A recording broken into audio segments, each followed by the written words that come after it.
about to listen to a conversation at the precipice of reality and understanding. I am John Patrick Morgan, and this is the Gatekeepers podcast. Hi, Juliet. Hey, JP. Welcome to Gatekeepers. Thank you. Thanks for Good being to be here. Yeah. You know, when I thought about creating this podcast and the idea of being a gatekeeper, somebody who stands at the gates of wisdom or knowledge, I mean it both in the sense of like in different industries in the world that you work in, maybe you're an athlete, but I also mean it in the sense of like realms, like dimensions, different realities. Of course, especially that second one, you came to mind as somebody that, yeah, for me, lives in multiple realities and multiple realms, and being firmly here in this one.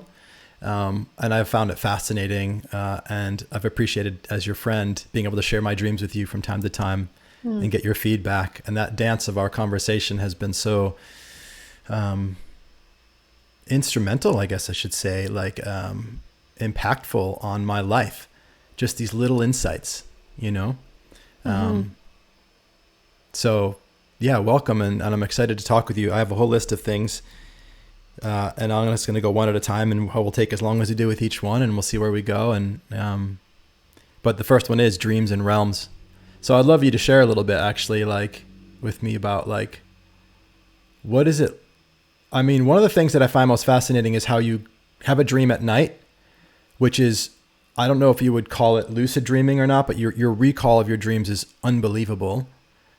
And then you enter back into the dreams during the day. Is that correct? Yeah. Yeah. So, yeah, I mean, like no big deal. I do a bunch of other things too. Yeah, I know you do other things, but like, yeah, no big deal. You enter back into during the day, but like, that's a foreign thing to, I think, everybody else pretty much, you know, normal that don't live in a shamanistic thing. So what does it mean to enter back into a dream during the day, and how do you do that? Yeah. Well, I mean, I think part of it is just understanding realms and realities. It's like, I think sometimes people think that they're like distinct.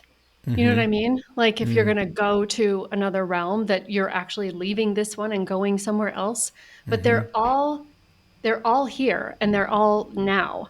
So they're all accessible here and now. And actually that was something I didn't even fully recognize until there was a specific teacher that I worked with. And she was talking about how in many of the Inca traditions, they're not actually going on shamanic journey. They're not doing these other things because they're like, it's all right here. All the realms are right here. You can enter into them at will. You just have to develop the capacity.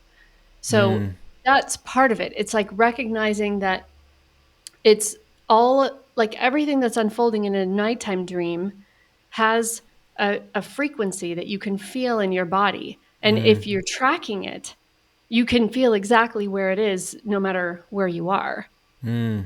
So I'd love to give an example. I'm like, well, let's just talk about a dream. So the dream that I had last night, short one, I was with a bunch of other women, and we were in like this very grand house, but it was like, seemed like not a house. You know what I mean? It was that big.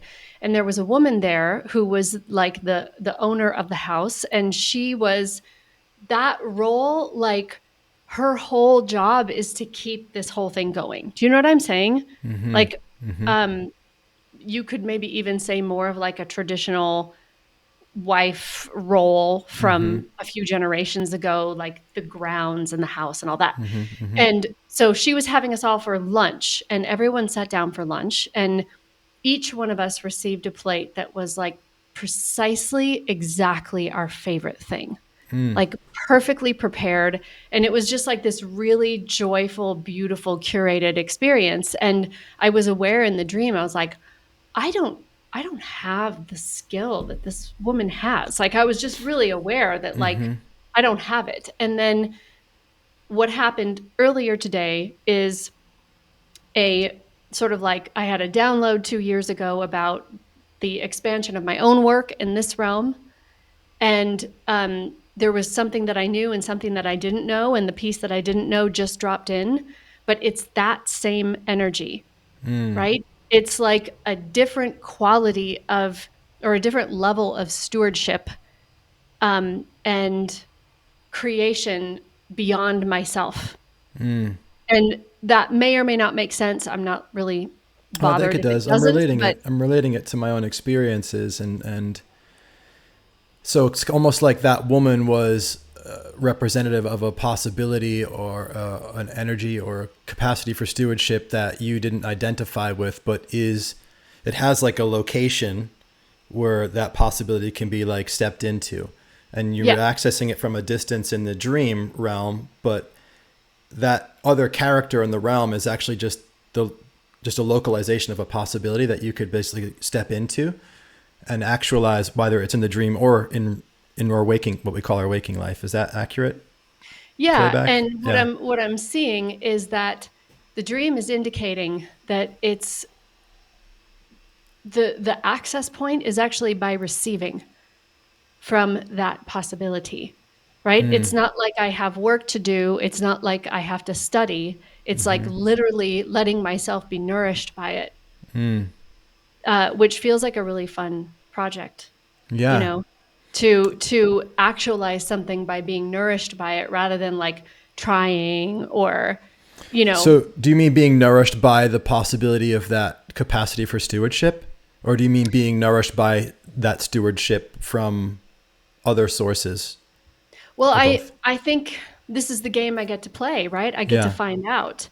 But my first hunch is that wherever I pick up on that feeling, like that there's a call, because that in one way you could say that that woman in the dream is my future self to the degree that a future even exists.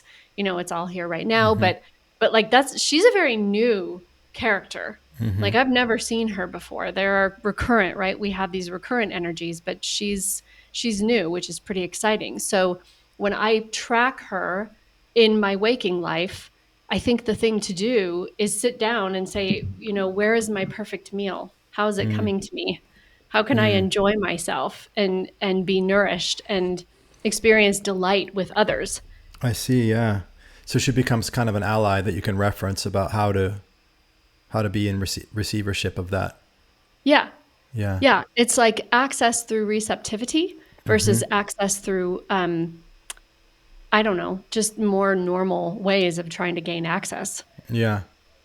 Yeah. I mean, reminds me a lot about my vision quest, which I've shared with you a lot about it, and that like shape shifting experience I had with the goats. For those who, are just listening, like I was on this vision quest out in the wild for like 3 days out on a lava field, and it was just mountain goats and open sky and rain and wind and sun. So it was a bit, rookie mistake to go on out in open land without a tent. But in any case, it was magic in the sense that like being kind of like stripped of all of the normal distractions and kind of being so exposed to the nature. I think that was a big piece of it, like being exposed to the elements, sleeping where the goats normally slept, and they would come every night to see if I was gone, and I was having really vivid dreams. I think that's probably something too, like the state of being that we're living in is also, just like if you're really anxious during the day, it's hard to like feel connected and like know what your like that whisper within is.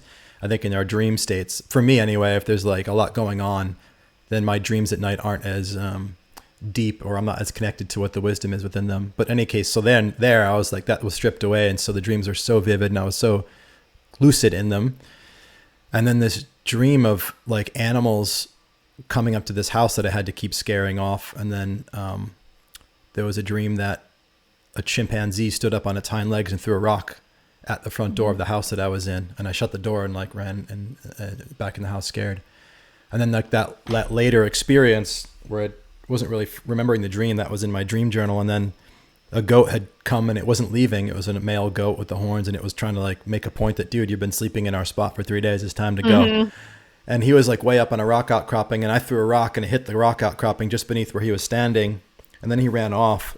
And then it was only the next day that I read my dream journal. And when I read the dream, I turned white because I realized, holy shit, just the angle and everything. Like I was looking up at the goat in my dream. I was looking down at this chimp threw a rock at me. And it's like, fuck, that was a premonition from the goat's perspective of me, the chimp, throwing the rock.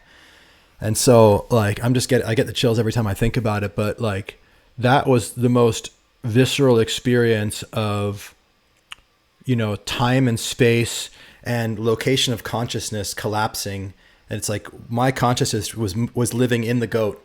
and it was living in a future, what we call the future version of a goat, but that's just another location in time and space. And so this idea that we can phase from one being to another, whether in dreams or in life, is something that I really am embodying a faith in and experience of more and more and more, which is, it's not untethering me from reality. I think that's the thing that I always feared when I considered like getting into this kind of thing, or really like allowing the esoteric to overtake me, is that I would lose myself and I would become untethered and like floating through the atmosphere as like some like disconnected person. And, you know, like, but it's not at all. I feel equally grounded and in this material world. Like I'm not walking out in front of traffic, you know?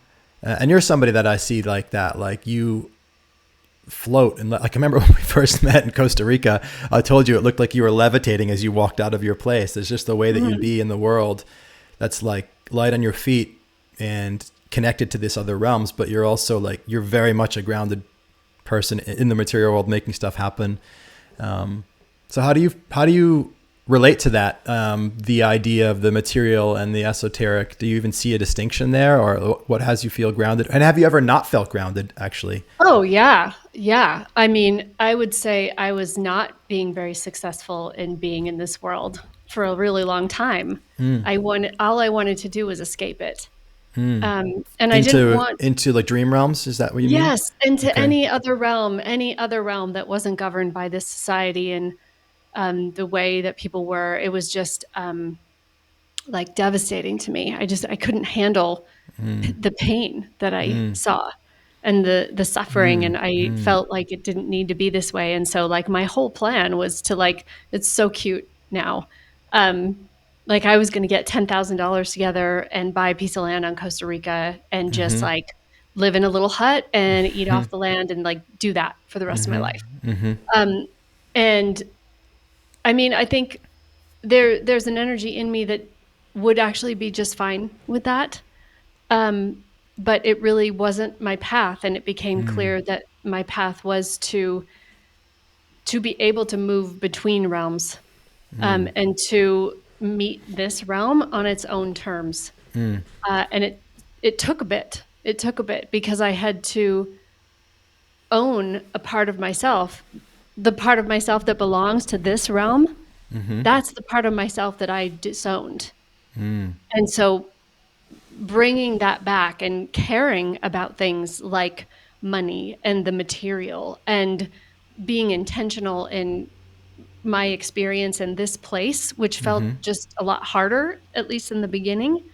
It was really a piece of work, you know? But now it's way more fun. Like if you go to as many realms as you can.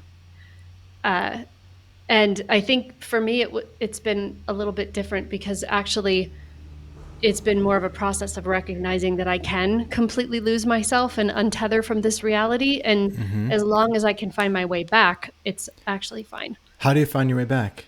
Or how do you know that you can?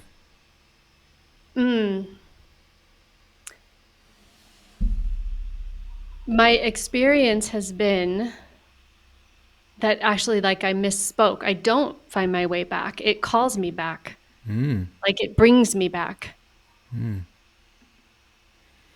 So you don't have to find your way back. So you just know that it brings you back. Yeah, I can relate to that. And that's in my psychedelic experiences, like the fear of letting go and surrendering to a psychedelic journey, which is a kind of like letting go of the sense of self, is this fear that I won't be able to return because I love this reality.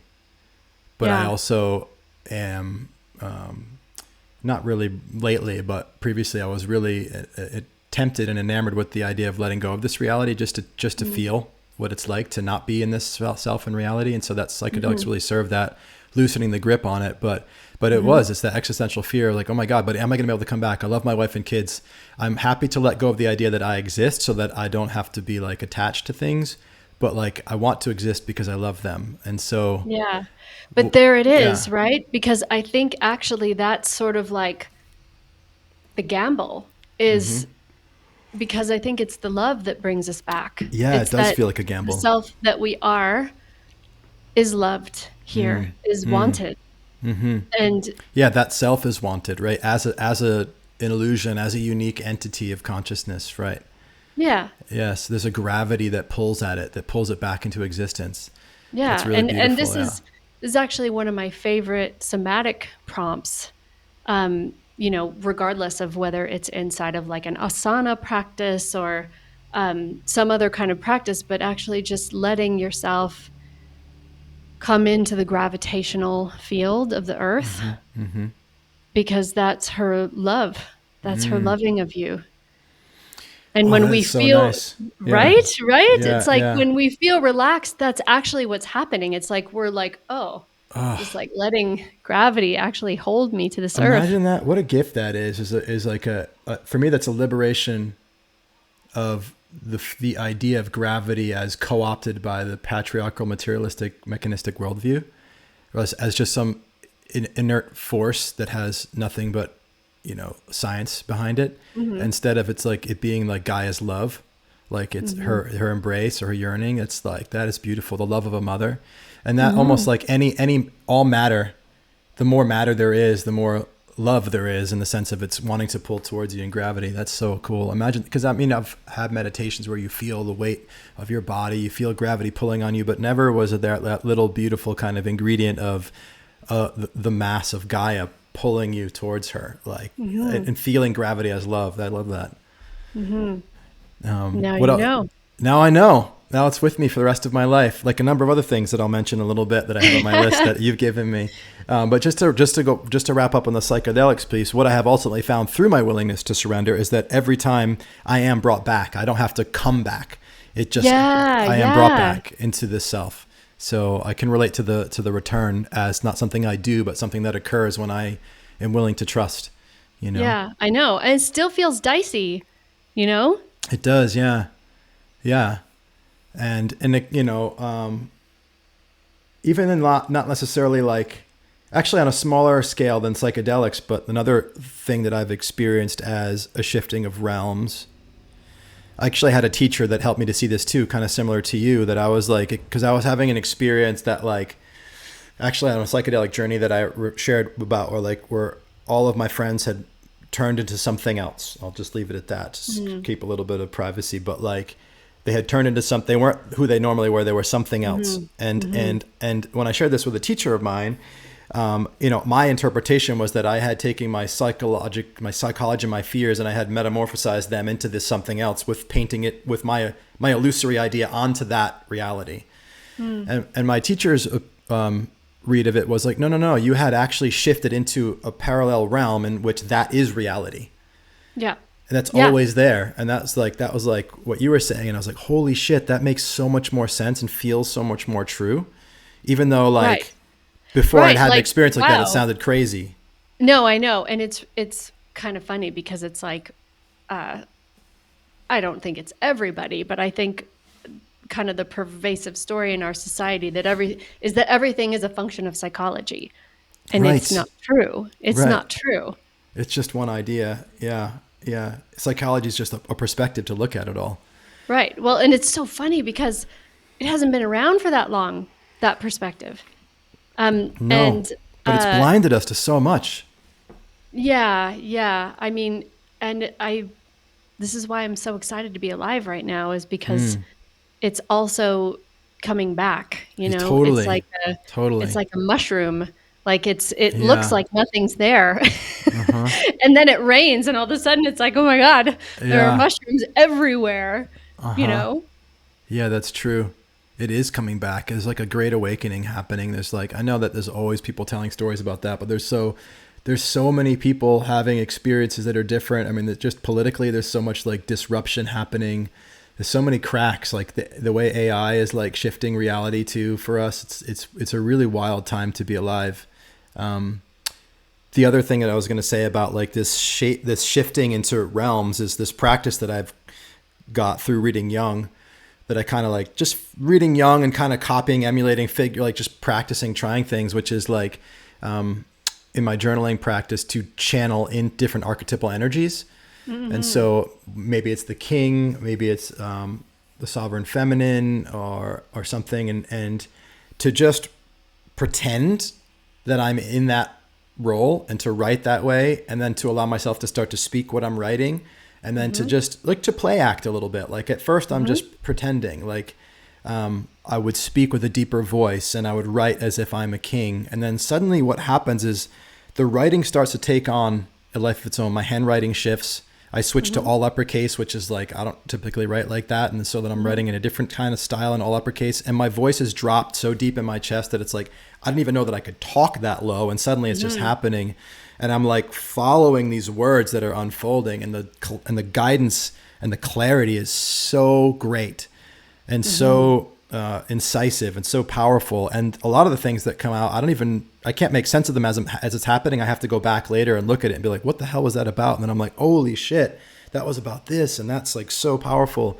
And so, that I could make up some story psychological about that, but like it really does feel that this is a presence that is always present that I can phase into.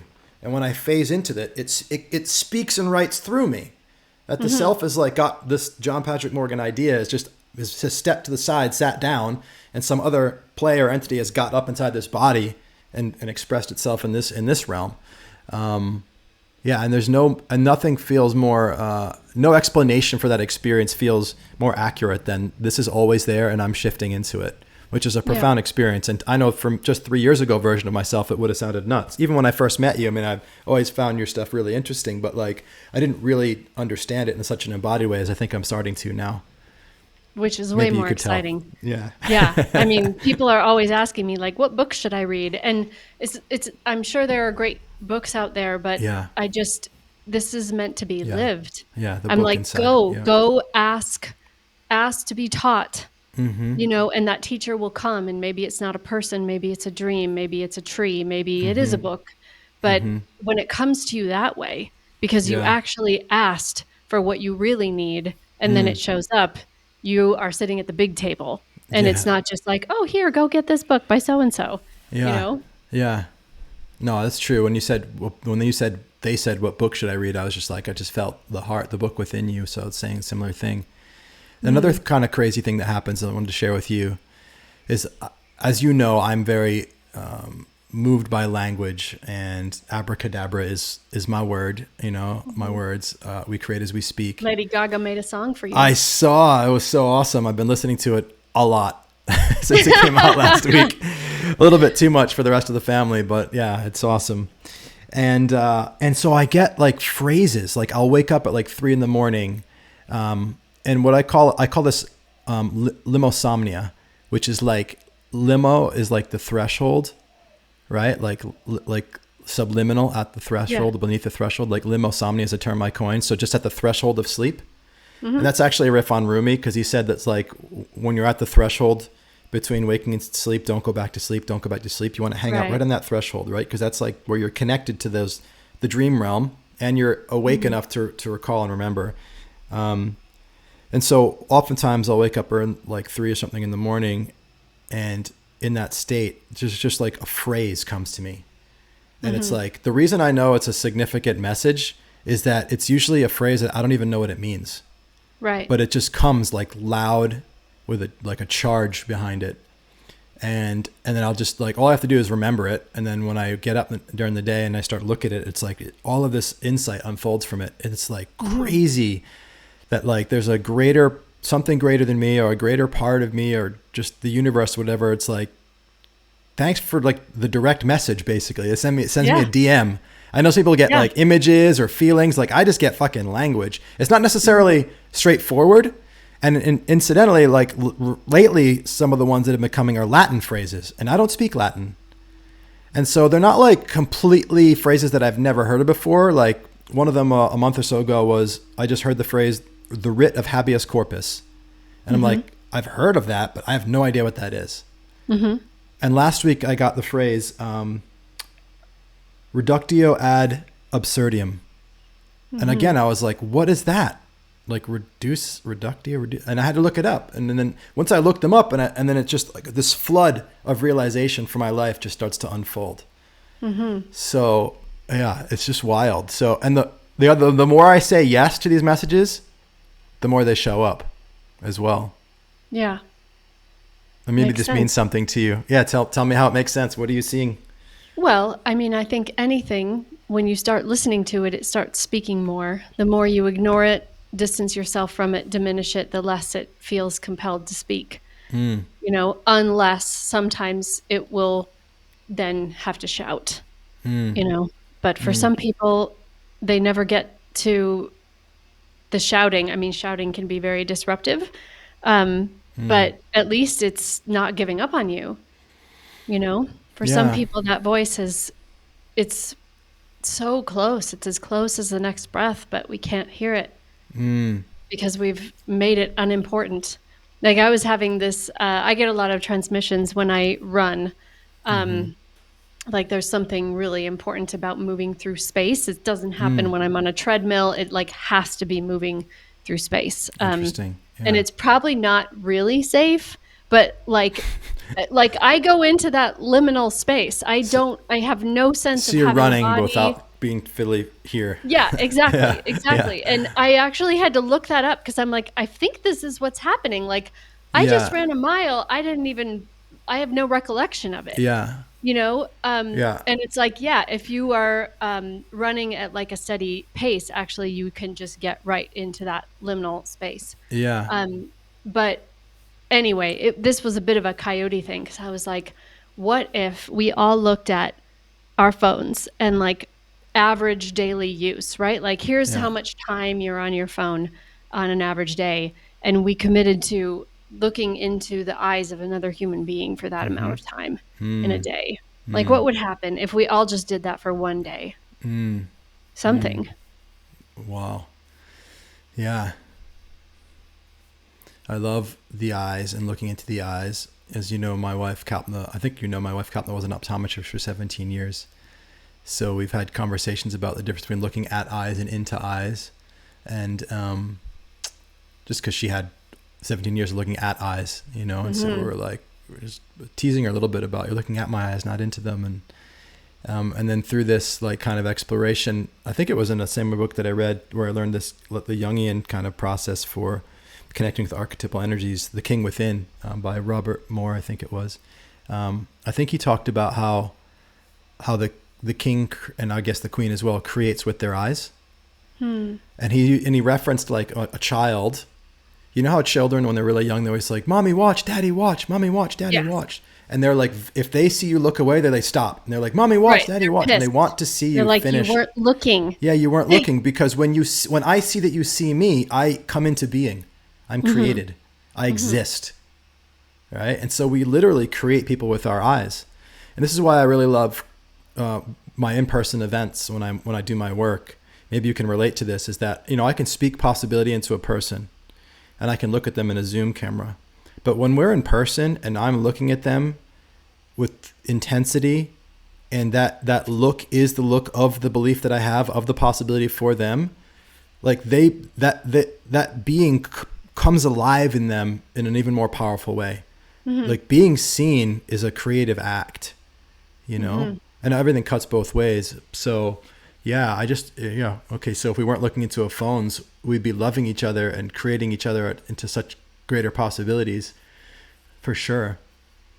It's a beautiful image anyway. Mm-hmm. Mm. I wanted to share a thing that there's a number of things I wrote down, that little things that you shared over the years that have stayed with me. And I think of you every time I'm in an airport and I'm with my kids. Can you guess why? Well, I mean, I have a theory, but I can't remember if I shared Tell this me the story. theory. Well, it might not be this, but I was with my family one time when we were coming back from a family trip from Mexico. It was And this. yeah, Yeah. yeah, we had a layover and we got some food. And we found out at the end of the meal that our meal had been paid for by this woman who was sitting. She had since left. Mm-hmm. And the server just said, like, she just was so delighted by how you are with each other that Mm-hmm. she wanted to buy your meal. Yeah. And yeah, Yeah, I love and it that. was so great because like we were just doing our thing, you Mm-hmm. know? Just being a Um, family. exactly, Yeah. exactly. And the funny thing is I still remember what my son was wearing because do you know Totoro? No. Okay, so I'm not really clear either, but like there's this Japanese cartoon and it has a character Totoro and he's just sort of like this not really a bunny, but kind of a bunny. And Okay. Jacob had this big onesie that's like a Totoro onesie, and he loved to wear it when we would travel. Like That's I'm so sure it's just so cute. comfortable. Yeah. Yeah. So you have like this 8-year-old boy in a Totoro costume. I'm sure that didn't hurt. you know? Yeah. Super Yeah. cute. Yeah. Yeah. Yeah. My son's 8 now, so I can relate to that age. Yeah. Sure. And yeah, the reason it stuck with me is because, you know, I see like there's different areas of life that people can be exceptional at. And I'm the kind of person that like, I don't like to settle for less than exceptional in any area, never mind Mhm. multiple areas in service of one area being exceptional. And so, you know, I've experienced your exceptionality in business and watched you soar. Obviously your exceptionality in, you know, spiritual esoteric realms. But then that's the reason I love that story so much is that oftentimes you'll find people exceeding in those places and then, but it's not at home. It's not really as beautiful. Mm. And for me, family is really important. And so it was something that was a story that I remembered because of the beautiful possibility that you can bring greatness to every area of your life.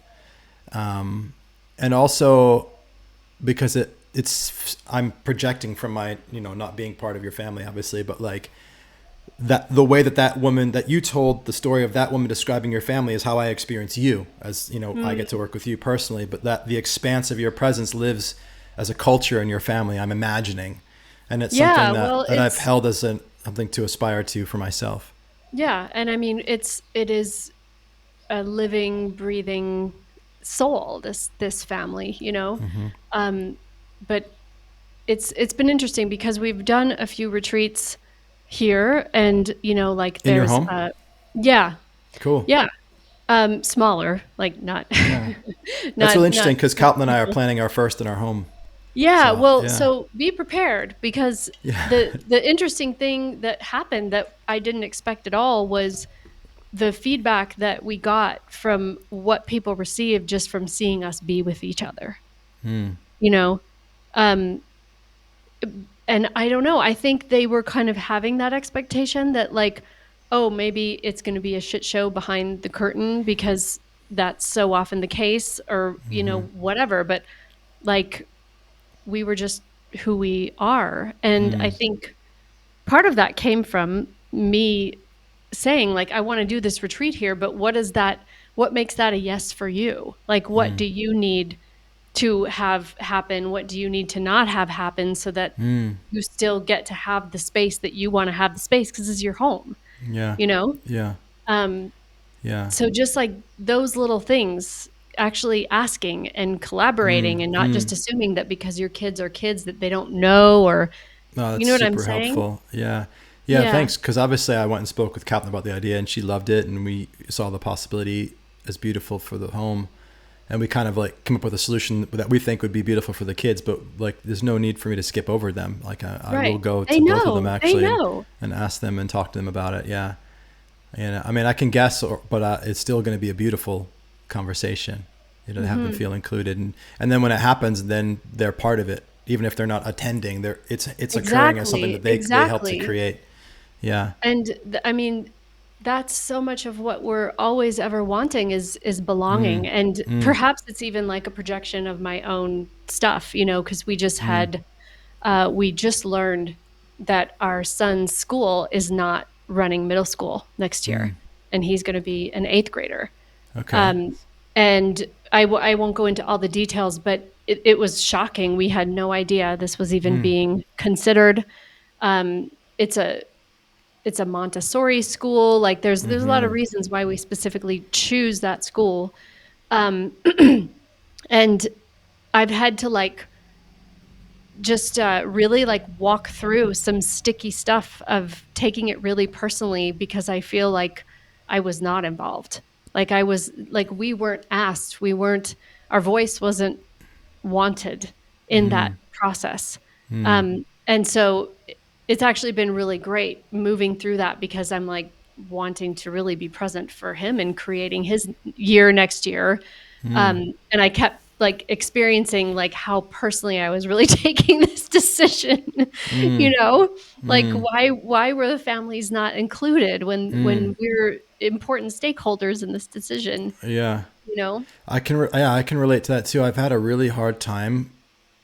I mean, I love the school that my kids go to. It's fantastic. The people are Well, us fantastic. too, right? That's why it's such a heartbreaker. Yeah, what I was gonna say I've had a hard time with is having kids in a private school, because I went to public school and I didn't really have. I applied to my state university. I got accepted. Like, it wasn't even a challenge, and so I didn't really live in a context where like I had to get approval for things and be approved of and like accepted into things.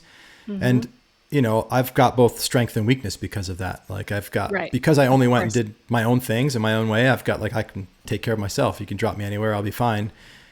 And yet I have had an unconscious aversion to those contexts, I think, that I'm seeing now here, because like, actually I got really triggered when like a couple of kids got removed from the school, not our kids, but like for reasons that like I definitely would have gotten removed if I was a kid, like, cause that's the way that I behaved when I was in public Right, school. right. And these kids got kicked out of, you know, they're like first graders getting removed from a Right. school for their way of being, where I was just like, my first grade teacher told my mother at the first parents' night, "Your son is reckless and he will never amount to anything." This is in the 80s. It's literally verbatim. She made me take a note home every day to my mother for the whole school year with my behavior on it. So I had to walk onto the school bus with this little note that said, "Today was not a good day for John," on like a frown face. And I had to give it to my mom. It was like, talk about formative experience with your first grade teacher. But Yeah, but I mean, I can only imagine how much you had to choose yourself yeah, in that kind of environment. I had to. There was no other way. You know, what's so funny? I didn't realize this until a couple of years ago, but I've been flying a smiley face flag outside of my Yeah. house for like 7 years now. Mhm. And I didn't realize that like every single one of these notes that I took home every day had either a frown or a smile face on it. Like, Right. literally just like my flag. And so it was Yep. like this flag became this unconscious expression of like that deep, whatever, I don't call it a wound, but that deep patterning from that experience. And it's a choice. I'm the happiest guy I know. You know, it's just what I say. And it started off as a description, but now I know that it's an act of creation. And so, yeah, I raise the flag to that. The other thing that's beautiful that I know of that we haven't talked a lot about, but you recreated what you call your John. You have the phrase "my John." When we were working together, you would say "my John," and I always found that to be Yes. such an endearing phrase, "my John." And I love listening to you talk about.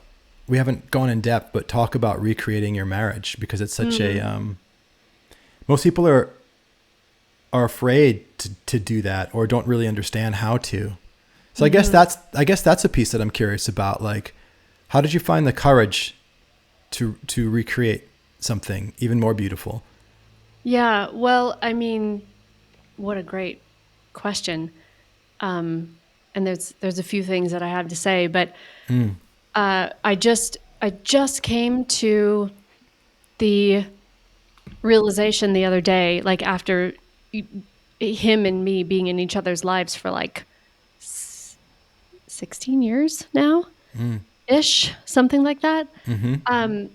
But that's like the core wound, which is also the core gift always, that we have is so similar, actually. And for a long time, I think it appeared that they were polarities of each other, but it's just that we navigate them in different ways. And so this like abandonment thing that I had, that you and I have talked about, right? That's like, what was the phrase that we created? Whenever I call, someone comes. Oh no, I yeah, I don't know if remember you that remember now. that. Now I Yeah. do, yeah, yeah. Yeah. And like immediately I go out on the path and I'm like, okay, I'm calling. And then there's a feather on the path, you know? And it's been feathers ever since, among other things. But so the big lie that I was telling myself my whole life was that if somebody really, really got to know me, that they wouldn't want anything to do with me. And not just anybody, but especially men, you know, like this goes back to stuff with my dad, blah, blah, blah. And so here's my John, right? This man that I married and then divorced, and he still wouldn't give up on me. You know what I mean? It's like anytime I needed help with something, because I couldn't do it myself, like I had to move furniture or something like that. Like Just call your ex. he was there. He was Yeah. there. I was like dating this other guy and he couldn't be bothered for some of this stuff. You know what I mean? And I'm like, damn it. Like, like it just destroyed this narrative that I had that I was unlovable because he just kept fucking showing up. And not trying to get me to be any different than I was or anything. He was just like, if you need me, I'm here. And it doesn't matter. And it's partly because you're the mother of my kids, but it's also just because this is how I am and this is who you are. Um, and it just really broke down the lie. And so, you know, I was like, well, I want that. I want that. So it didn't feel like courageous, really. Yeah. It felt, I mean, but Well, maybe was it there is. courage in letting go of that, like that story and that fear? Yeah. So I can say I think there was definitely courage in letting myself be loved, Yeah. because Yeah. I spent our whole first marriage not really letting him love me. You know, he could try, but I was like, I'm not letting that in, you know, because it's too powerful. You know, if you then take that away, I'm done. So I'll just like keep it out, you know? So it was more about letting it in. But then the other piece of it is like, we're redefining our marriage all the time. Like we're probably Right. on our 10th marriage by now. It's just we learned how to do it faster, you know? Yeah. Because we keep evolving as people. And especially now, like we're moving into this time that's really different. Um, my business is like stable. It's always been very abundant, but quite a wild child, you Yeah. know, Yeah. with lots of ups and downs. And like now it's just really finding its stride. Our kids, our daughter will be gone next year. Our son will be in high school soon. So we're really entering a new phase. And I'm so glad that we have this like mechanism in our relationship to continue to evolve, like our marriage evolves as we evolve. And I just want to emphasize, like, just because that mechanism's there and we kind of like get it doesn't mean that it's less of an adventure or that it's less risky, because like our marriage could end tomorrow. I don't think it will, but it doesn't end tomorrow because we both keep choosing it. There's no autopilot. So, Beautiful. yeah. Yeah. I haven't met John. I think we met once briefly on Zoom, but through your description of him, I experience him as like really conscious, powerful, masculine presence.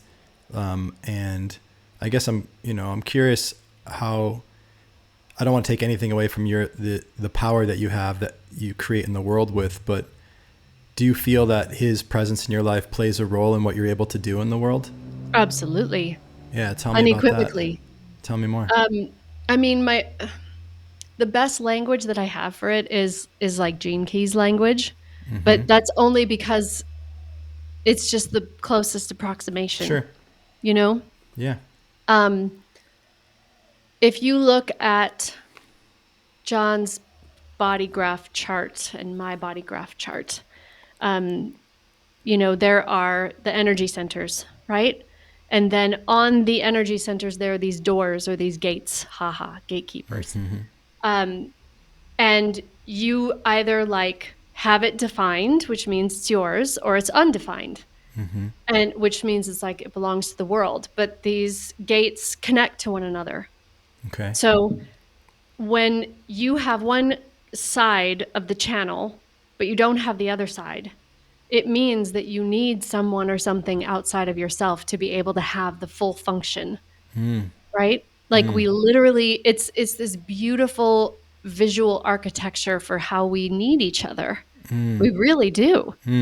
Um, and when I look at the channels that John and I complete with each other, I'm like, oh, that makes sense.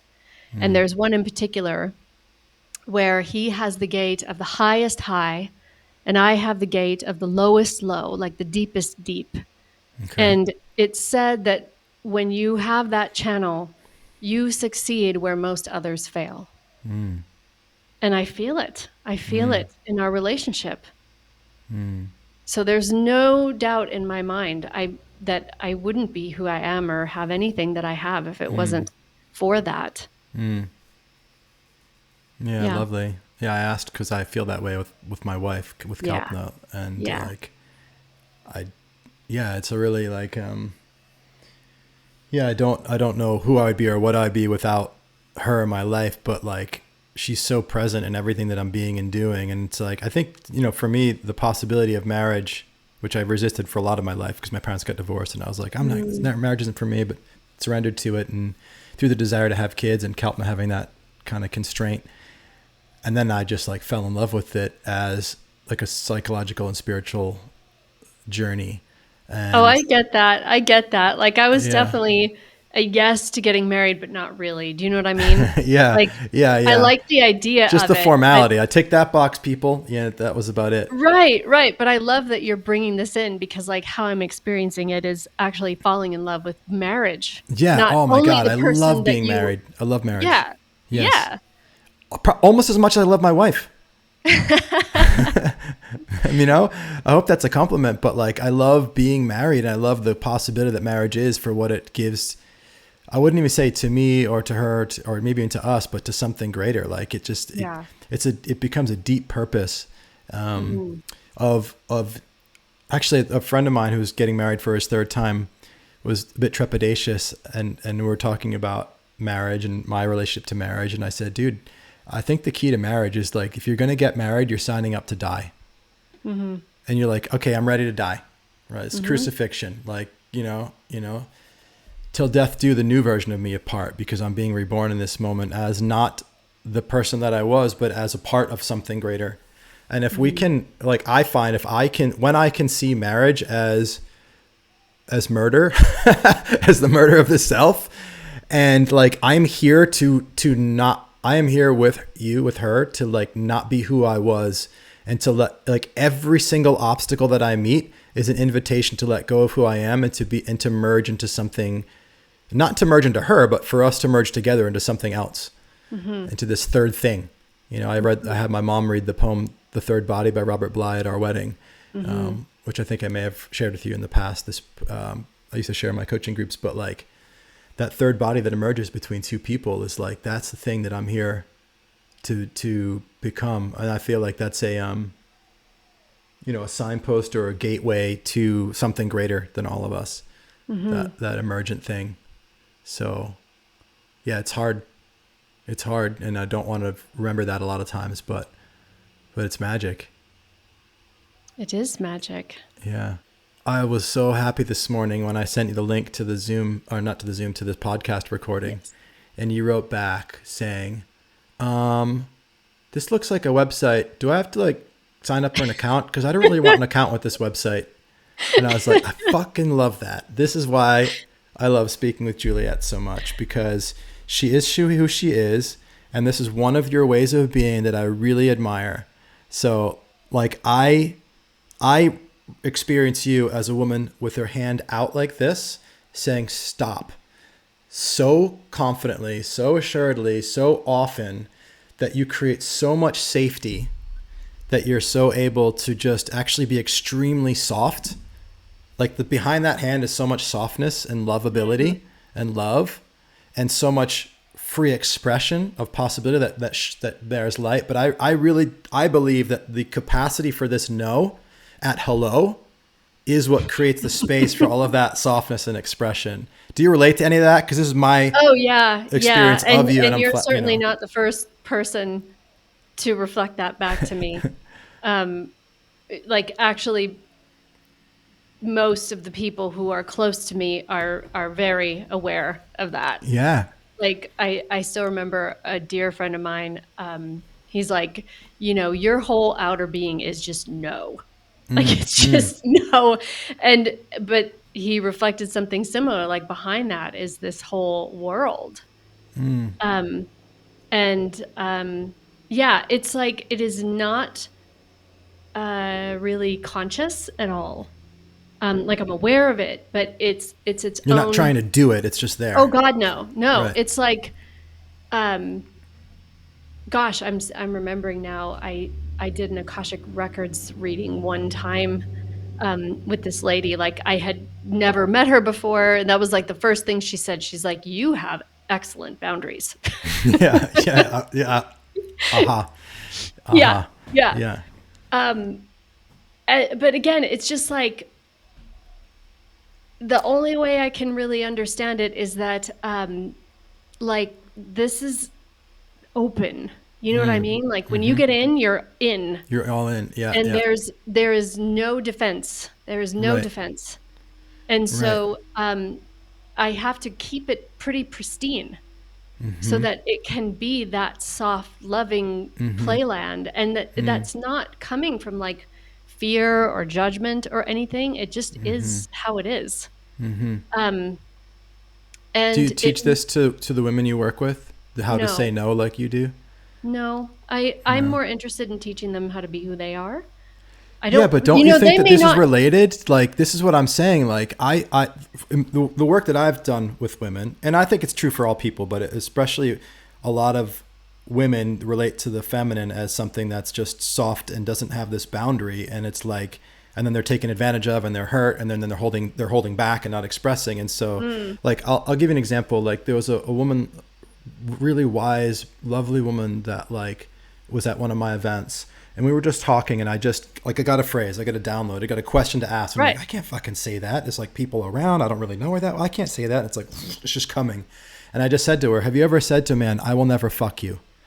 And she was looked at me. She was like, "Fuck." And I was like, "I can't believe I just said that." And then she was like, "Whoa, what's just happened?" There was like a pin drop. And she was like, "No." And then, but what unfolded from that is this realization that like not being willing to do this was creating a sense of danger and was not Mm, allowing her. And because she was in danger, she wasn't able to be who she was, and she wasn't able to express. And so that's why and that shifted a lot through starting to say those kinds of words and be like mhm, that. And so this mhm. is why I was asking if you teach it, because like my experience is that when a person is willing to say no at hello, there's so much room to be who they are. Mhm. Can I you mean, relate to I that? agree. I absolutely agree. And I mean, I think maybe I just embody it more than teaching it.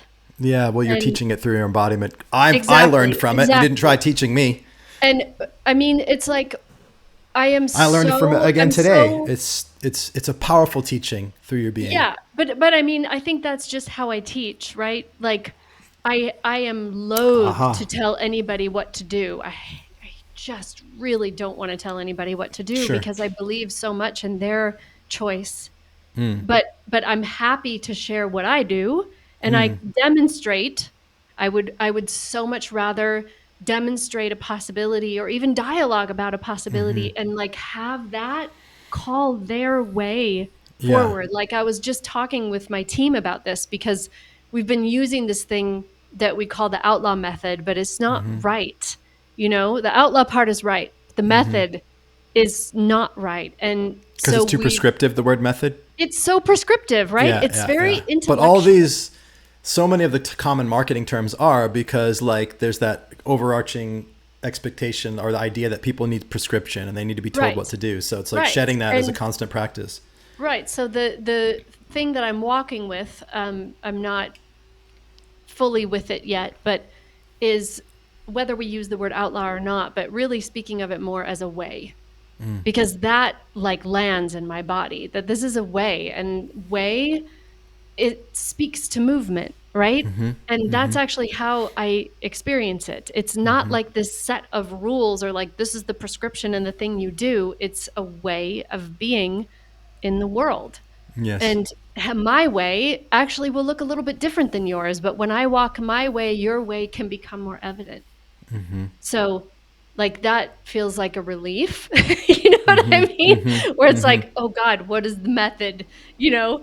Um, Yeah. yeah, it just came from the method came from a different place in me that Yeah. felt much more manufactured. Yeah. Um, versus like the way, which is like, what is the way? We're finding the way as we walk the Right. way. Like, yeah. Yeah. So The I way feel is, very excited I about love it. that.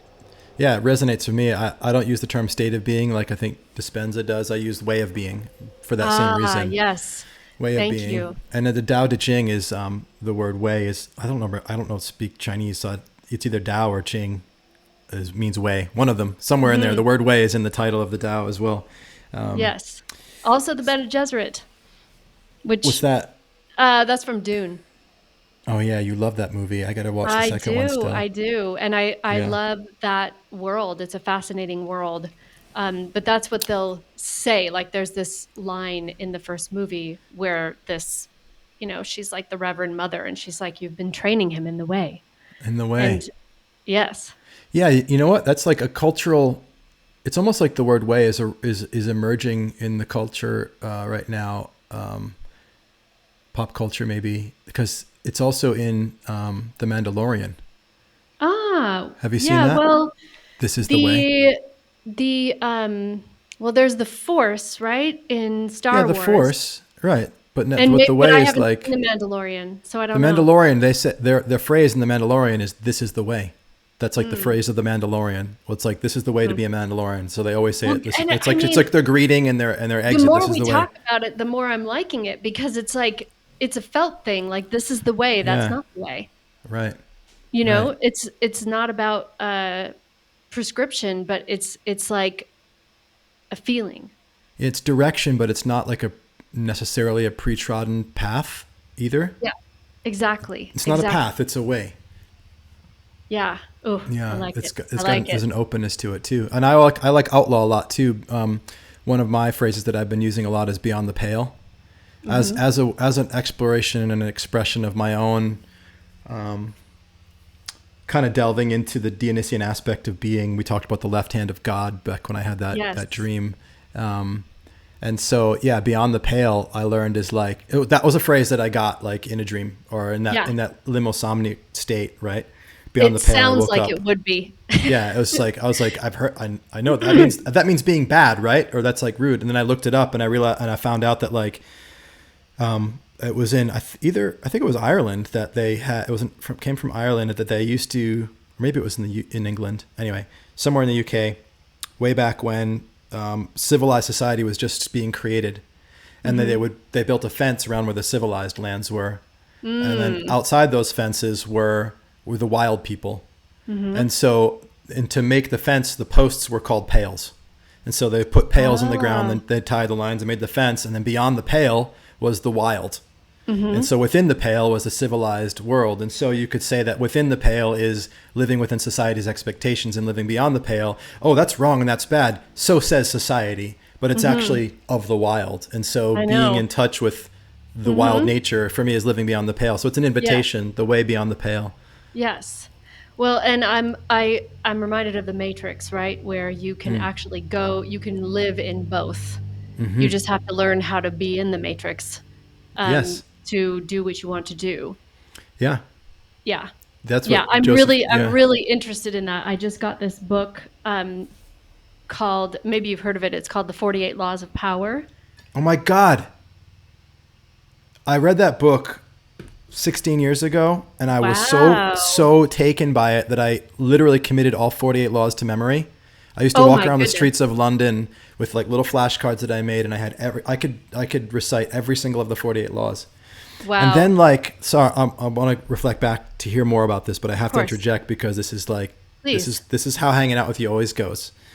So I was super into that book, and then I started teaching human connection workshops in London, men and women, and then largely focused on men. My wife and I, then business partner, and started helping guys in London. And there was this whole world of pickup artists, and there was it was all about having power over women and getting something from women. And I was like, dude, this is not the way.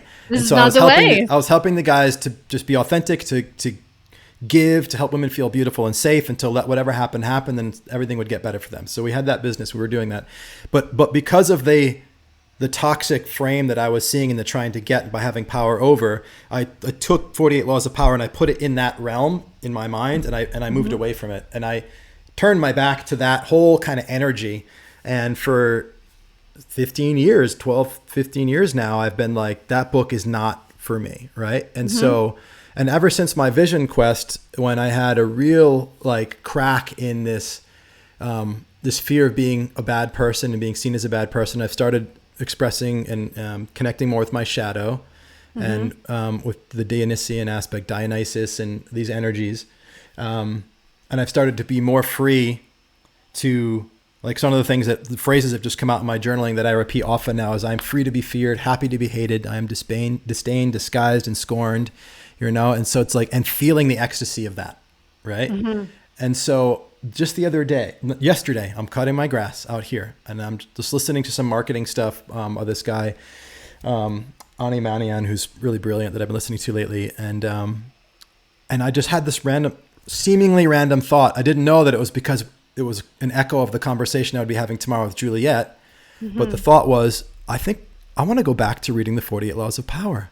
And so I'm like, holy shit. Like, I haven't thought of that book other than in Resistance for years. And now here you are bringing it up. And it's like, well, and it's funny because I didn't even know about this book until 2 days ago when I ordered it from Amazon and it arrived overnight. My God. So, oh my like, God. I cannot wait to jam with you on this book. I'm going to I'm memorize really, everything. really excited too, because like at the outset, I'm like, this shouldn't be called the 48 Laws of Power. It should be called the 48 Laws of Patriarchy, Yeah. Because it is, again, at the outset, like, if you're just skimming what he's saying, that's definitely what it is. But totally. Yeah. But and maybe that just is what it is. But the reason why I got the book is because right before I became aware of it, I was just thinking about how lazy hate is. It's just so lazy. It's not adequate at all. You can't just hate something if you really actually want to create something. Right. That's a good word for it. I agree. Yeah. Like, you have to be intimate with it. You have to understand it. You have to know what it eats and where it sleeps and what its aims are, and I think so many people don't want to do that. They use hate as like this convenient way to have moral superiority without taking the risk of really getting to know something and understanding it. But that's the only way. That is the way.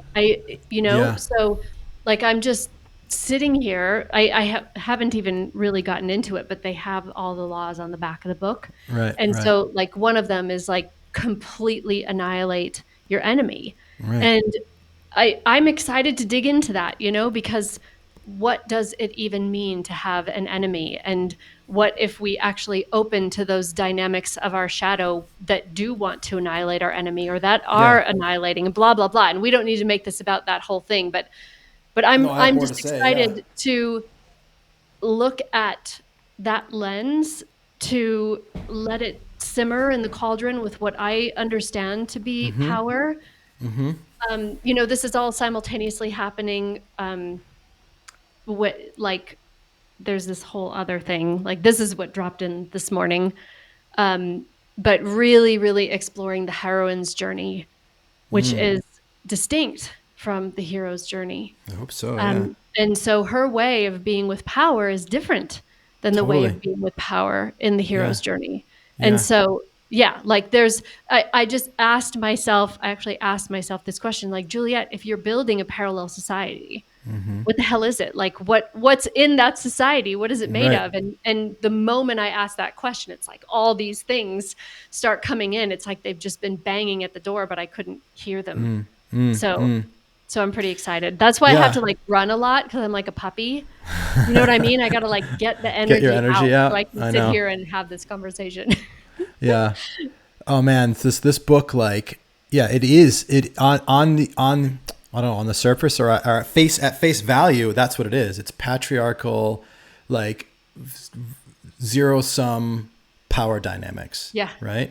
And so I am actually feeling drawn back to that because I have been so resistant to anything that might look like trying to take. That's a word you and I talked about recently, that I've been like, no, only the purest path for me. And I realized that I was like not really embracing the reality in which like there is nothing, no such thing as total purity, and everything has a little bit of the opposite in it. And so this dance, this aversion to anything that wasn't good was making me less good than I could be. Right. Because I was doing less good in the world. I was pulled back and not holding a strong boundary, all these things. And so like, for me, the journey back to it is to look at it again, knowing that I am a good person and this book can't turn me into something bad. And what can I learn from it if I were just to drop a little bit of this in, like a little bit of spice in a dish, what would that be like? Whereas actually go ahead. I was going to ask you a question, but you say. Keep going. I was going to say that when I think about you looking at this book, what I am excited about is how, another thing you're brilliant of is the wisest person in the world could come with the idea that everybody's like, wow, that's such a great idea. And they bring it to you and you'd be like, well, here's how I think the opposite is true. Yes. Right. And so I'm excited for Juliet's 48 reciprocal laws to these that work for her or for the feminine or whatever, like, because I think that these could be a great instigator for your wisdom to pop into your own awareness. Yeah. I'm a contrarian, and it's really not, it's like, it's just happens. And that's surrender. not to say that I don't take ownership of it, but it's not like I'm sitting around thinking, how can I come up with an opposite perspective? It's just like I instantly see it. And I offer it as an addition, right? Not as a cancellation of what that other person is doing, but to say, and also this, right? So that we can live in this bigger space. But yeah, exactly. Right. And it's interesting because the way I became aware of it is I think I was reading this. I don't think I was listening. It was someone in the hip hop community, actually. They were talking about Kendrick Lamar, because like there was this big thing about, is he going to bring the diss track to the Super Bowl again? Like, I don't really listen to Kendrick Lamar, like, but he's really just come up in my field. And so they were talking, they just named it. They said, yeah, it's like the 48 laws of power. And then like they talk about something else. I was like, wait a minute, what was that? What was that? But I'm thinking about it now, like in those terms, like completely annihilate your enemy. So if you are dissing somebody in a rap song, you do that. You annihilate them. It's not like a little bit. It's not like you're like, oh, but I there's also some good things about you too. You know what I mean? Right. So I'm also thinking about it like I don't have any answers or maybe even any questions, but I also think about like capoeira, where you outdance your opponent. Yes. So and there's another way to annihilate that. Like, I see that you already do well, that my wife does well. I just said to my wife the other day, I hate this when you do this, but I actually love it even more than I hate it. That when I'm getting mad and we're mad at each other and we're like starting to have an argument, that you'll just like make a joke and make me laugh. I said, I hate it, but I love it so much because she's got the courage to just like turn what's a budding argument into a joke. And then we just laugh and then we both let go. And I said to her, I was like, it's like when I'm starting to get mad at you, it's like I'm being electrocuted and I'm like, can't let go of the fucking wire because my muscles are all contracted and I don't want to hold on, but I can't let go. And when you make me laugh, it's like you're pulling me off the wire and I'm like, oh, thank God. And so she's annihilating me, that being, the angry being in that moment through laughter and through play. And now I'm curious, like, if you could see how you annihilate through submissive sales, which is your term that I would love you to talk about. Do you see how could submissive sales be a kind of annihilation of something? I mean, the first thing that comes is it is the annihilation of a certain kind of wall that exists between us and what we want. Because I think there is an expectation, especially kind of like in the coaching industry, but not just there, because like there's so much economy in our culture, like things being bought and sold, that we're expecting someone to come and pressure us and push something in our face. And when somebody comes along and they're like, baby, it's just so good over here, like, do you want it? I know you do. Then it's like, whoa, it's this reversal of the energy flow. And so Mm-hmm. this kind of thing where you're like walking around, like, don't try to hustle me. Don't try to sell to me. It's just like, whoosh, it completely disintegrates. And then you get to decide what you want to do with it. Yeah. I mean, like, I just had a client of mine. It was so It awesome. disintegrates. It's annihilated. Yeah, she was Yeah. like, what's the difference between reach content and nurture content? And I said, I mean, I describe it like reach is like flirting, nurture is like making out, and then the sale is like a mutual orgasm, Right. like that's the trajectory. But because we could talk about it in other ways, but we all know what it's like to flirt. We know that energy. We know how the kind of antics that we use when we're trying to get somebody's attention because we're flirting with them. And what a fun thing, especially for those of us, like, still flirt with John. We flirt with each other, but it's different than when I was younger and I was like flirting all the time with everybody. You know what I mean? And it was Yeah. really fun, right? So I'm just imagining, we come into these beautiful long-term, lifelong relationships, and sometimes people can forget flirting. But flirting Yeah. doesn't just have to belong in the realm of sex and romance. No, of course not. That's what I was like.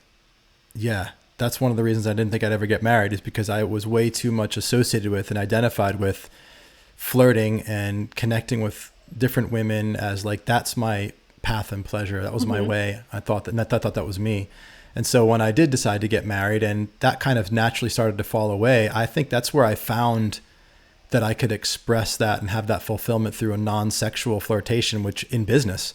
And like, Yeah. I would, I flirt with possibility with people all the time, the possibility of doing business together. I just shared a story about how the person with the largest life coaching group on Facebook wasn't really using it. They were a former client. And I just like flirted with the possibility they should just give it to me. And then they did.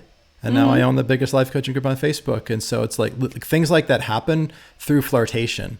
Like it's what gives you the space to just play and to create possibility Exactly. with people. And it is a sexual energy. It's not physical sexual, but all creative energy is sex, you could say. So Yeah. It's a second I use chakra that. situation. Yeah. It's just moved into the heart or into the mind or throat and then moved out into the world from there instead of from that lower place. Exactly. And I, again, like, it's not like that was a doctrine that I had. It came forth because my client asked the question, but I actually think it's so useful because a lot of women especially have mixed relationship with attention, you know, um, and not all attention that we receive is attention that we want or attention that is happening in a way that's honoring, you know? And Of the whole it's not person. just women either, but it's like, I don't really like being whistled at. I don't Right. want somebody to cruise by and say nice ass, like, I Right. don't want that. I don't, so, Right. um, so attention is like this huge world, but learning how to wield attention skillfully, how to flirt with a possibility, it takes some of the heaviness off of it because Yeah. a lot of the women in my world, like, boy, that line between passion and seriousness can be very, Yeah. very thin. You know what I mean? And Totally. I'm passionate, but I'm so not interested in being serious at this point. You know what I mean? Because Yeah. it's so Yeah. Yeah. heavy. Yeah. But Same here. so I'm like, Yeah. let's stop worrying about the right thing to say or the formula or whatever. Like, if you look at your body of work, how could you flirt about it? How could you flirt about the possibilities that you create? How could you sort of dangle the things that you do in front of people? How could you even visually, like, there are all these different like reels or whatever where people are doing just weird shit. And you're like, that's amazing. It's so interesting. You know what I mean? It's like, what is that? What's happening there? That's the next thing I want to talk about, actually, because one of the things that I find fascinating is how you went from literally hiding from all social media to just like doing it so artfully, beautifully, and effectively financially, right? Like all the things. There's plenty of people who can make beautiful reels and don't make any money, or maybe they can create some like system that turns money, but like there's nothing beautiful about it. And I just love that you've created both. So that outcome, but also like that journey. How did you we haven't talked that much about it, but like, how did you do that? How did you go from like, I hate social media to being really fucking good at it? Yeah. And free. Well, I'm sure you've told this before, but tell me. That is my way. That is my way. One of them. Yeah. It's like, it's a hard no, or it's a total hell yes. And Okay. it can happen like that. It's like, I love hawk, I love eagle, but in my deepest heart, if I'm a bird, I'm a falcon. You know, the falcon can fly the fastest and it can change direction just like that. And so how I understand it at this point is like that thing that you talked about. Did you say exceptional? Was that the word that you used? I've used that a few times earlier? to describe you. Yeah. I'm like, ooh, I like that word. Yeah. I like it because how we often hear it is the exception to the rule. And, you know, I have a relationship with rules. I'm like, if there's a rule, I'm like, really? Like, is that really true? And again, it's like, I'm not really rebelling against anything. I'm just like, I don't know if that's real. I just want to see if it's real. Like, if everybody says this is how it works, can we do it another way and still get it to work? Maybe it works even better. Like, is there more, right? That's really the question. So anyway, there's just some kind of mechanism in me that knows if I have the energy for it or not, because I'm either going to be exceptional or I'm not going to do it. And so how it used to look was like really getting my panties in a bunch about it and being like, I don't like it. It's so dumb. And like, you know what I mean? Like just really judging to reinforce that. But now I'm like, oh, okay, that just means it's like, it's not time, you know? And maybe it will never be time for me. Maybe it will. But so for You mean a long being judgy means it's not time? No, now I just know the feeling is a no. It's just no. But it used to be when I didn't feel okay about saying no, I would have to like manufacture a lot of judgment about why the no was there. Right. Interesting. Yeah. So maybe the lack of the willingness, the courage to just say no when you're a no is the source of a lot of judgment that we're having, because we kind of like create this like reasons to be a no to like this instead of just like, it's just like that. People get really angry when I say this, but it's like, you're a yes or you're a no because you're a yes or you're a no. Like there's actually no reason. There's no reason at all. You can make a reason up. Yeah. That's so true. But you either want it or you don't. Right. And you actually can't control what you want and what you don't. Right, because it's something greater than you that's wanting through the you that you call you. Yeah. I know. So, and I just spent so many years in like spiritual hell because I was judging my desires and I was judging other people's desires. Yeah, hell yeah. You know, and so I'm so glad to not be in there. And so I do take every opportunity to be a contrarian when that stuff crosses my path. I'm like, there are other options. You know, you don't have to like make a post judging all the fake spiritual people. There are as a way to be online. Yeah, exactly. Yeah, that's the most cliche way for somebody that hates social media to get on social media, to just to judge everybody else for it. It's kind of almost obvious. Yeah. Yeah. So it's like, there's a certain point where it's like, then it's a yes. And I'm as surprised as anybody. Yeah. Like, it's just like, you've been going along for the ride with me then and watching you. Time to do it. And there it is.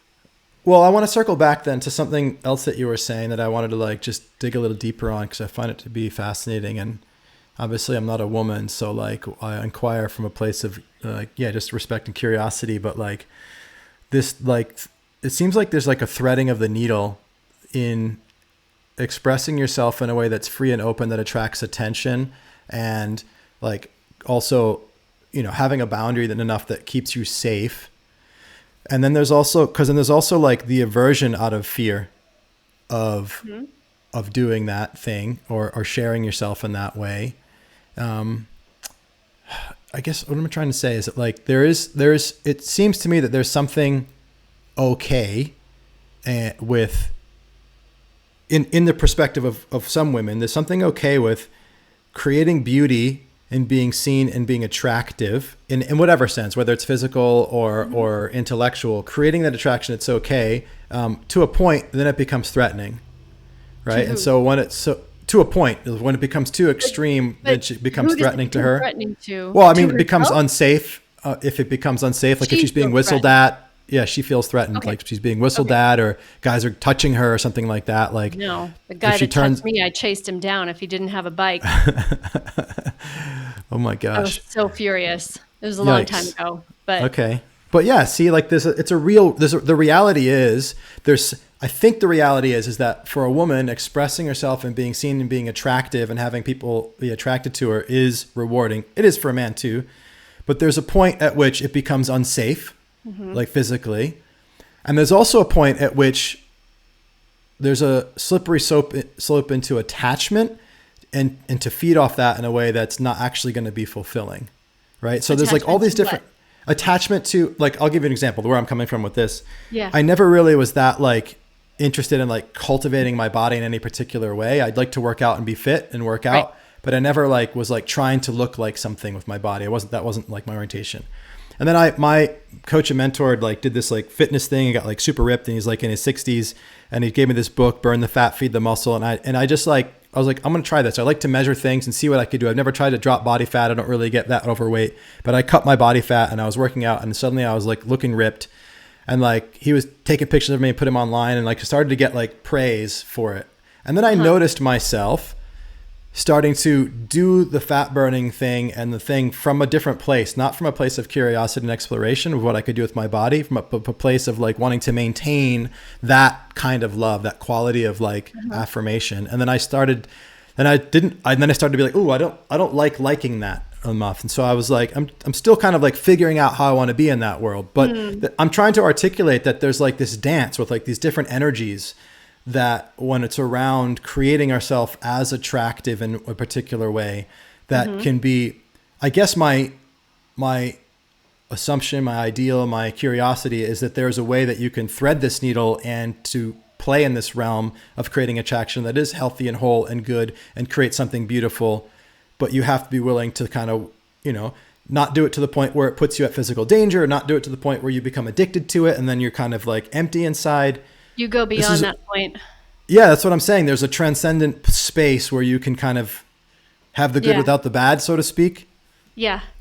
I'm reaching to see if you can relate or you can shed any light on it from your experience, because you've gone on a journey with social media, and sorry, last thing I'll say, you called me out once, like I think when we were on retreat in Costa Rica, and I was like, I don't really use my body to make like videos. She's like, you were like, yeah, you do. You like put workout videos. I was like, oh fuck, I guess I did. It was totally unconscious, but like, yeah. so that's there. Yeah. Well, I mean, I would call it becoming dangerous. You become dangerous. This is another thing I was even thinking of. It's in a slightly different realm, but we use the word apex a lot in the direct knowing world, because I do not choose the word empire. I'm fine with other people choosing that. That's fine. It just doesn't really go far enough in describing what I'm here to do. I am here for apex ecosystems, like those magnificent, mind-blowing ecosystems that are so developed and so diverse. And so now what's happening is like women in my world are using this language, right? Apex. And so I was thinking about an apex predator and how people love the apex predator, because I think a lot of people associate it with being beyond harm, right? Because you're the thing that eats all the other things. But actually, as an apex predator, you belong to the ecosystem, that it is what will eat you. Life itself will eat you. And whatever toxicity there is in the ecosystem will develop in your body the most. You will be the one to carry it. So, right, like a fish, like the apex fish has the most mercury. Yeah. Exactly. Right. So there's this like this deep, deep, deep level of service that is embodied in any sort of apex predator archetype that I think a lot of people don't recognize. There's not less vulnerability, actually. You are just a certain kind of expression of the possibility of the ecosystem. So when I say be dangerous, that's what I'm talking about. To be a truly dangerous person is to own every fucking inch of you. To own, like, hey, you know what? Part of what I'm doing here is I'm getting ripped because I love your attention and I love being loved by you, and I love the part of me that doesn't love that, and I love the part of me that does. And I'm not going to try to hide that. I'm not going to try to paint, a happy face on it and say that I'm just here for the experiment. Right. It's like the dirty, nasty part of me, I own it. Yeah, it's Every owning the bit as much shadow, as, isn't it? yeah, exactly. Yeah, yeah, And yeah. when you do that, there is an even greater realm of how people can be safe with you because you're Right. not hiding anything. Yeah, you're not in aversion. You're not trying to protect yourself from being something that you can't imagine yourself being without like being afraid of that. And so you're just more grounded and you're more present, and you can. And I find that I'm more able to just be loving and caring and express care when I'm not afraid of being bad, because Yeah, a exactly. little bit whatever bad is beyond the pale out. Yeah, and Yeah. I still remember that from when we were in Santa Monica, and you were framing it, I think, in terms of narcissism, like that you're just in a state of acceptance that like maybe you're 1% narcissist, and but 99% of you is not that. And rather than trying to like hope nobody finds out, it's Yeah. just like, yep, this is like probably a part. Even if I Yeah. can't see it, it might be running around somewhere. Right. And actually it's like, oh, thank God, like what a relief. Interesting that you said that, because I forgot about that. But like, I would say that now I'm like, what would it be like to be like 90-10 or maybe even 80-20? Like I'm just, Exactly, right? yeah. I look up to the right because I have this drawing from Red K. Elders. I think I sent you her artwork. Did you Yeah. ever check her out? Yeah. I have Dionysus on my wall, which is just like really ripped. It's a nude of a ripped dude with like horns.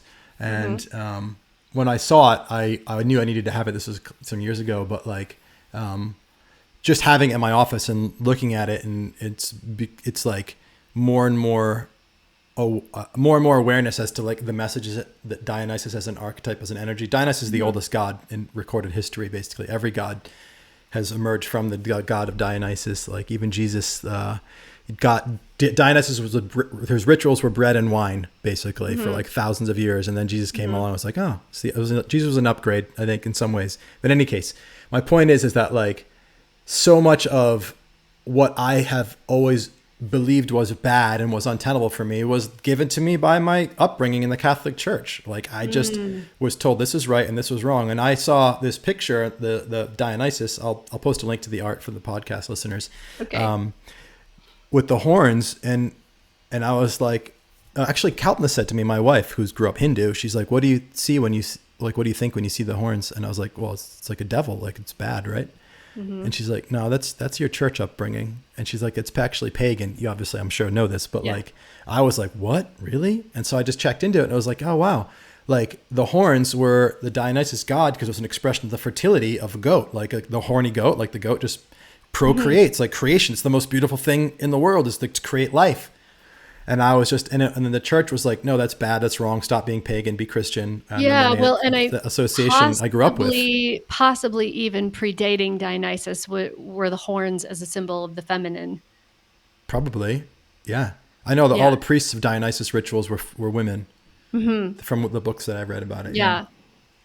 Yeah, it's so funny because I'm like, man, this thread of contrarian and this hand in me goes so far back because I went to Catholic school, I was raised You Catholic, and did. like Okay. I remember being like 5 or 6 years old and just being like, these people don't know what they are talking about. Like, you know what I mean? Like, it didn't bother me because I was just like, yeah, yeah, yeah. Like, you do your thing. I know what's real. Like, I'm just gonna like get through this. That was my entire schooling. I was just like, whatever. You don't know what you're Yeah. talking about, and I'm just Yeah. gonna do what I have to do to get through. Yeah. Next time my son or sons tell me I don't know what I'm talking about, I'm going to pay a lot more attention to them because maybe Yeah. they Well, might be no, I right. mean, and that's the thing. It's like, I don't think I know for everybody, but I know for me. I really Yeah. do. And Yeah. John and I were actually having a conversation about that. And I was like, it sounds haughty, but I'm like, I don't know that I've made a wrong decision because even the things that took me in a dramatically different direction or actually caused harm to myself or others, there was actually something that I needed to receive from that or that another needed to receive from that. So even though it's not what I wanted or what I hoped for, I don't know that it was really wrong. It was, and like the more latitude I just give myself to choose the fucking thing that I want to choose, the better my life goes. And actually, the better everybody's life goes around me. That's nice. Tying that into what you said earlier too, it makes me wonder, what if we've never made a decision? Uh-huh. As in, like, what, we've never made a right or a wrong decision because we've never actually made the decision. We're like, to reference what you were saying earlier, it's like it's being made for us. We're just either accepting it or resisting it in a way. Yeah. Sometimes people would language that like you're being what you are or you're not. Yeah, you're resisting it or you're allowing it. Yeah. I want to talk about wealth and power. We talked about power already, but like the creation of wealth. Like when I listen to you speak, I love watching your Instagram reels. Like it's inspiring and Oh, good. Because here's what everybody should know. Like, there's no part of me that feels comfortable face to camera on a reel yet. really, I am well, you're open to fucking that. faking it really well. You look comfortable. Well, I'm Yeah.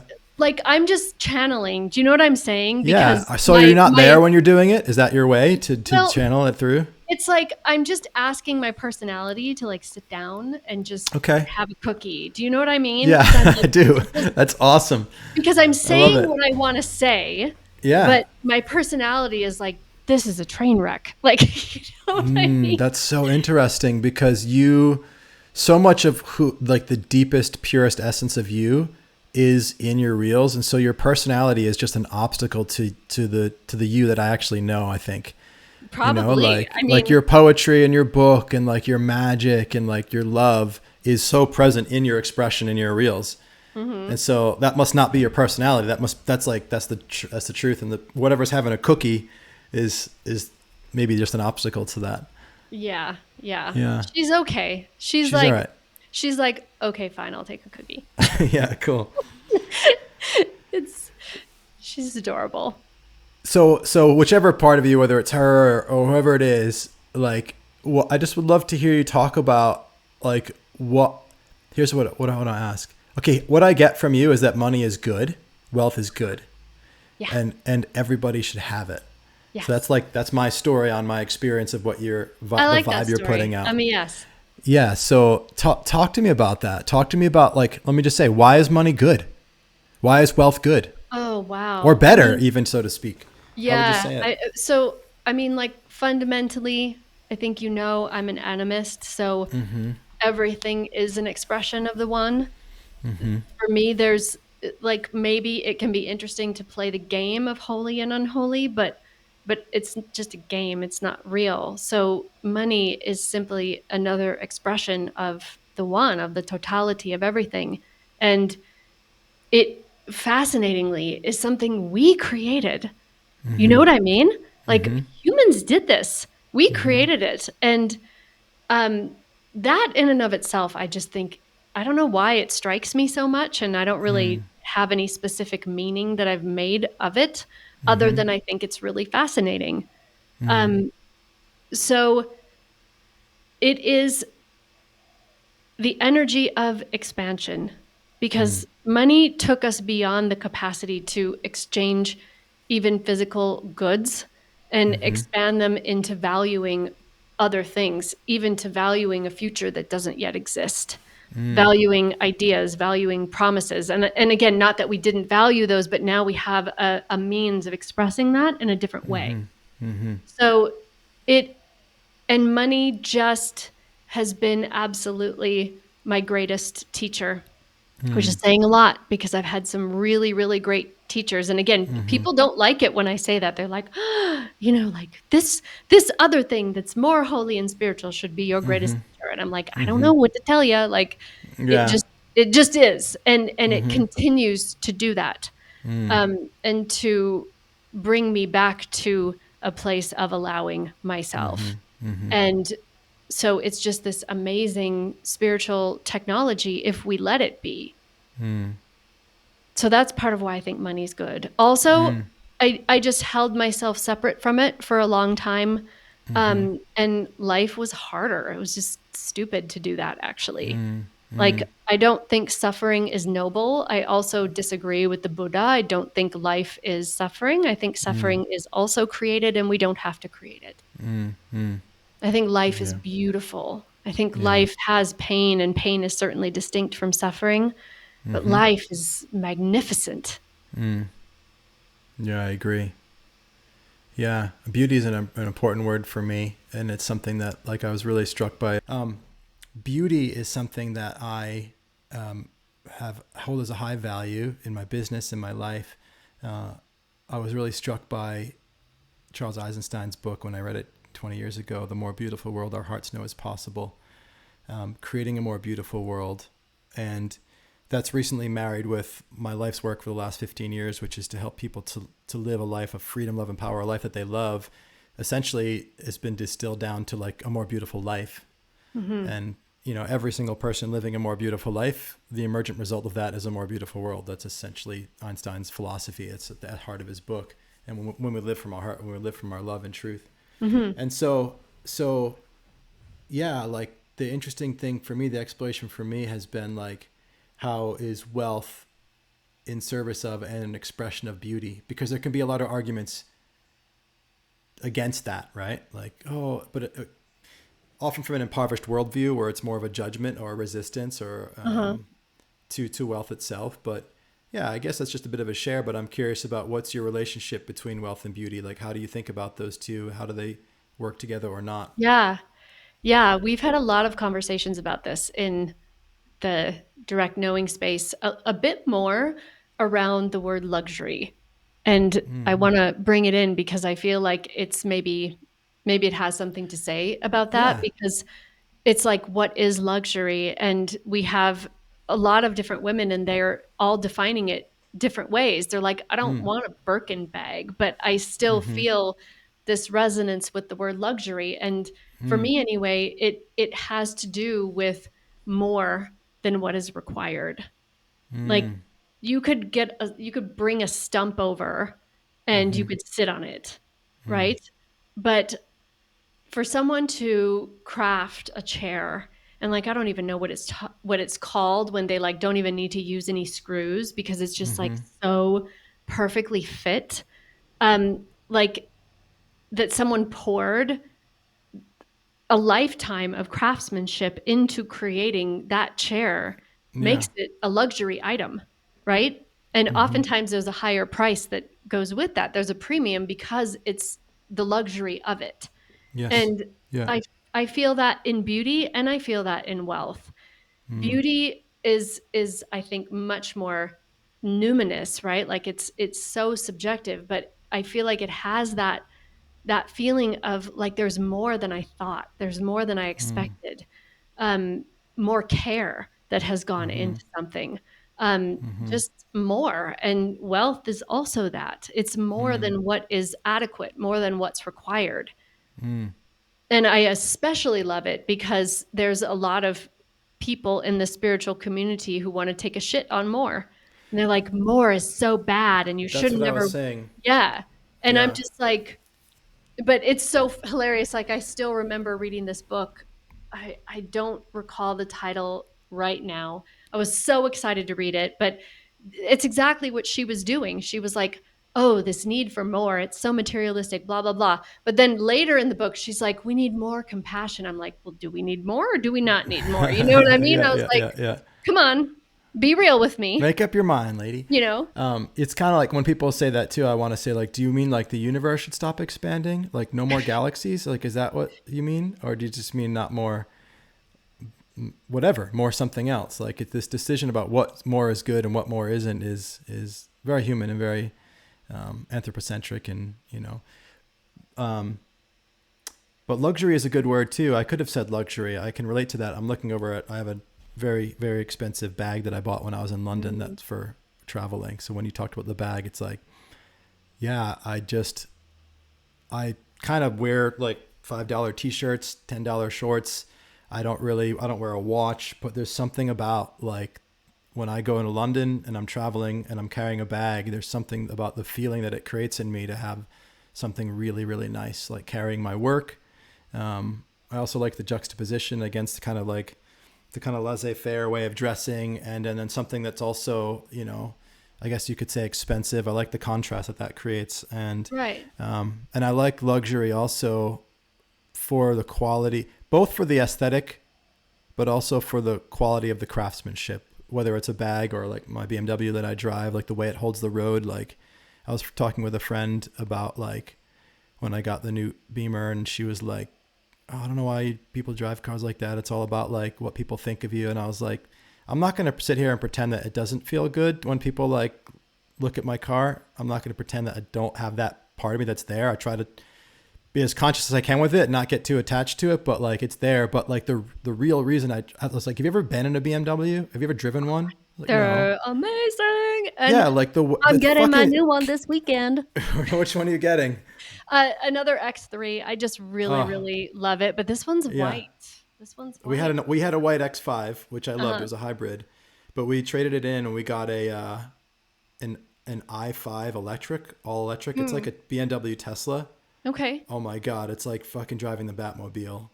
I bet. It's like take a Tesla, which is like insanely fast and like technological, and then put it inside like the reason it's actually Kalpma's car. To be fair, she wanted like a car, not an SUV. And I was like, oh, let's get a Tesla. And she's like, I don't like it. And I was like, why? She's like, it just feels cheap inside. And I was like, really? And then then I went in the i5, and it's like, oh, this is like really nice inside. Or Tesla's kind of like, it's cool that it's electric, but it's kind of cheaper, the interior. And so it's like super nice, and it's so fast. Anyway, you might want to, I know you already got one, but like No, I know. maybe I'm in a like, few I years, probably should stay away from that car because like it's I'm just so like, I don't fun. know, the BMW, it just wants to go fast. Like it's so Yeah, easy to go fast. You don't even know you're going fast.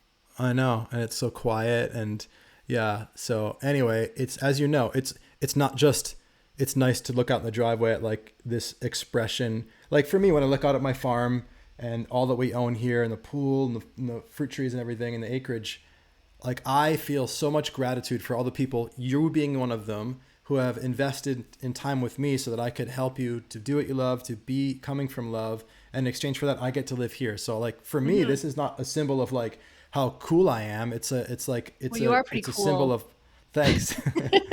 But it's also, it's a reminder for me of, it just activates gratitude. And so for Yeah. me, when I think about the vehicles that I drive or whatever, it's a gateway to that too. But it's the kinesthetic experience of being behind the wheel, of carrying the bag, like the way the zipper works on my bag.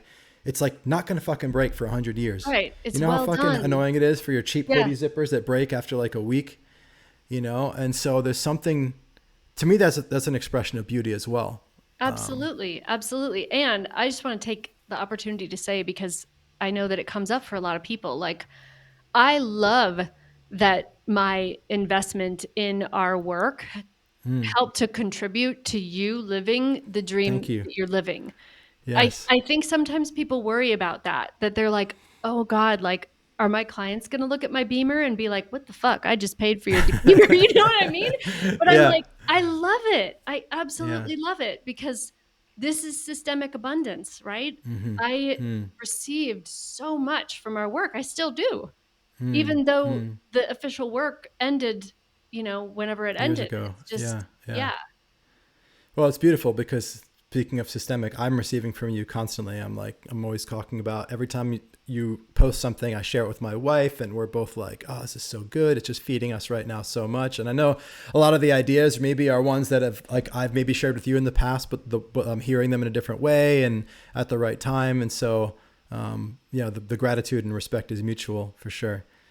Yeah. And I mean, this is why, like, I don't worry about, like, I don't think there's like a giant pile of money somewhere and we all have to like figure out who gets how much. Like, that's just not how it works. Yeah. If you spend any time out just like on the land, you see systemic abundance. It is just the Oh yeah. way. That is the Yeah. way. And Yeah. and actually it's our way too. It's just that Mm-hmm. we have all these like weird entities on our ideas of how things work. Mm-hmm.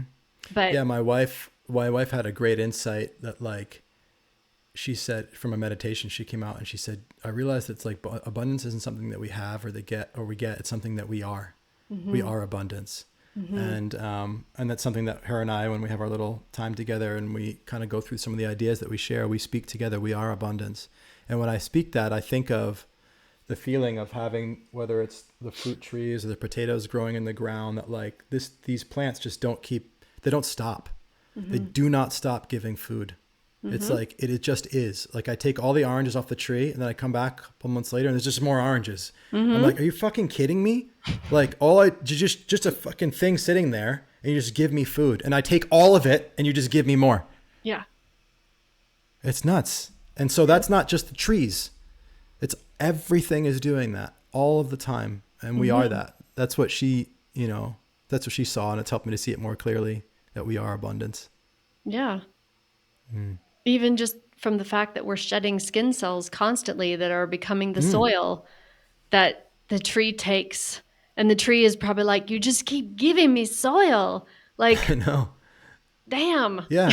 And it's like, they're happy when you pee on them too. Like our kids, when they have to pee, if they're at home, it's just go pee on the fruit trees. It's like feeding the fruit trees. The symbiotic relationship. Like I lift weights and then I go out and I feed my chickens and then they give me eggs and I go in the house and I eat eggs and I get stronger.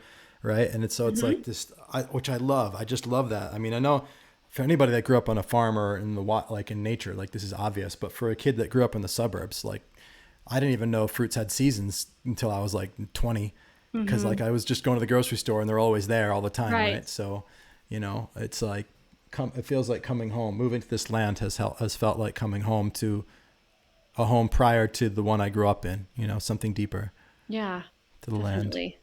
Yeah. Well, Juliet, this has been an awesome 2 hours. I knew it would be easy to talk to you for 2 hours and That's a joy. Crazy. You had fun? Yes, absolutely. Awesome. Yeah. Thank you so much. Thank you for having me. You're welcome. We'll make sure there's links at along with the podcast where everybody can find your work. And I look forward to next time. Me too. I'm super excited. All right. Okay. Bye-bye. Bye.